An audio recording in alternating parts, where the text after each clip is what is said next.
pananagutan mo sa taas.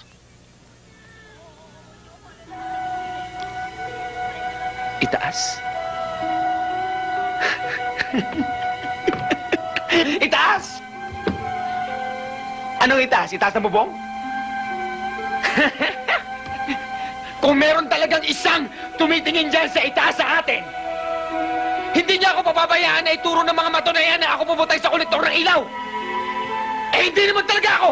Nards, pagsubok lang yan sa atin na nasa itaas. Kung meron talagang isa dyan sa itaas na tumitingin sa atin, hindi niya ako papabayaan na bugbugin ng mga pulis! Hindi niya ako papabayaan na maghirap! Itchingyawa! Lahat kami naghirap! Ngayon, nasaan na itaas na sinasabi mo? Nasaan?